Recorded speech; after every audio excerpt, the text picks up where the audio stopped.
Good morning, good afternoon, and good evening, wherever you are, friends on the internet. This is Danielle Young, here coming to you live from beautiful Salem, Massachusetts.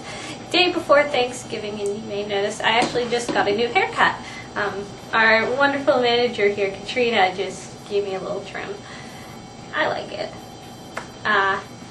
But yeah, tomorrow is Thanksgiving, and everyone seems to have their own traditions for Thanksgiving. And in my family, that means inviting everyone in our family, including relatives we haven't seen in decades, in some cases, to our family dinner. My sister and my brother-in-law, and then my sister-in-law and my ex-sister-in-law, and my other brother and my cousins are all coming to dinner at our house. I don't do much cooking. I generally try to... My goal for Thanksgiving is stay away from the kitchen. Stay out of everyone's way. Because we have a tiny kitchen, and we have a 23-pound turkey. So my major goal is just stay out of the way of the kitchen and enjoy dinner and somehow survive this shenanigans. What's your favorite Thanksgiving food? My favorite Thanksgiving... Hello, random voice from the internet. My favorite Thanksgiving food is actually pumpkin bread. My sister makes a killer pumpkin bread, and she'll bring one up every Thanksgiving. She lives in Florida now, so we don't see her too often.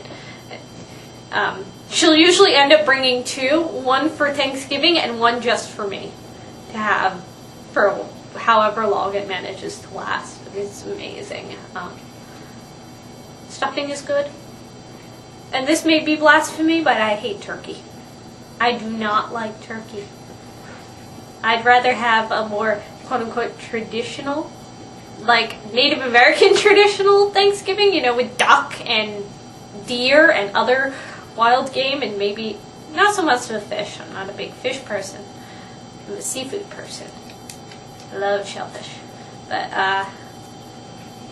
yeah, I also like sweet potato, yam. Is there any particular foods that your family makes different than the average Thanksgiving food? Different than the average Thanksgiving food. Trying to think. Jello molds? I really don't know. As I said, my task is usually to stay away from the kitchen while everyone's preparing for Thanksgiving, because it becomes a little tiny war zone with women wielding spatulas chasing you out. You really don't want to get in the way of angry women wielding kitchen equipment. So what do you do while everybody else is in the kitchen? I entertain my cousins sometimes. We'll head upstairs. Usually either one or more of us has a video game system, and we just sit and play video games for a while, whichever system has been hooked up. I also chat with my relatives, which is a big thing considering I don't see a lot of them very often. And you may not know this, but I'm actually a little bit antisocial. It's shocking, I know. Here I am talking to people on the internet that I've never met before, and yet I'm a little antisocial. It's a long personal thing. I have problems socializing, so. But as for Thanksgiving foods that my family makes, my mother makes Jello mold with sour cream. She puts sour cream in it, and fruit. Strawberries, I can think of specifically, and strawberry jello, and somehow it turns out good. So is the sour cream actually mixed into the jello, or is it like a cream center for the jello mold? It can be, it depends on the situation. I've seen it done both ways in my family, but usually it's mixed into the jello itself. And how does she get, I've actually always wondered this, how does she get the fruit suspended in the jello? I think from what I understand, I think they may already partially, they wait until the jello is already partially coagulated. It's not quite jello yet, but it's not quite the liquid state. So it's like liquid Jello. Alright, that makes a lot more sense. And then they add the fruit in. But normally I would contribute my own cooking bit. Sometimes I cook. Sometimes I bake, rather. I don't cook, I bake.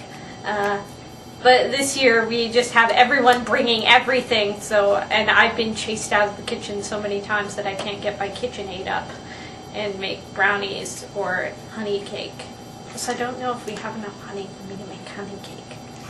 But it hasn't helped that this year, instead of just having Thanksgiving dinner, we've been like having pre-Thanksgiving dinners where relatives just show up at the house and have regular dinner with us. So it's a bit odd. Are your relatives staying at your house or nearby? Actually, no. No, they're actually staying several towns over, and I think it's Framingham or Watertown. So not very close. So why they show up for dinner surprises me. Now, how many members of your family do you expect being at Thanksgiving this year? This year, me, mom, dad, cousin, Lori, Mark, brother, cousin, sister-in-law, and two pseudo-sisters. I think about 11 people, anywhere between 9 and 11 people, including my nuclear family, not including animals. Now, do you guys all sit at one table, or do you have like a kids' table? We have all one table. It is a big dining room table that gets even bigger just for Thanksgiving. We steal bridge chairs from everywhere in the house to get this all set up. And then someone always ends up watching football at some point during the evening.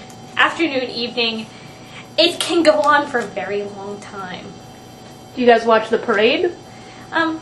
I usually do in the morning if I wake up early enough for it. I used to wake up early specifically to see the parade when I was a kid because I get so excited and I wanted to see it.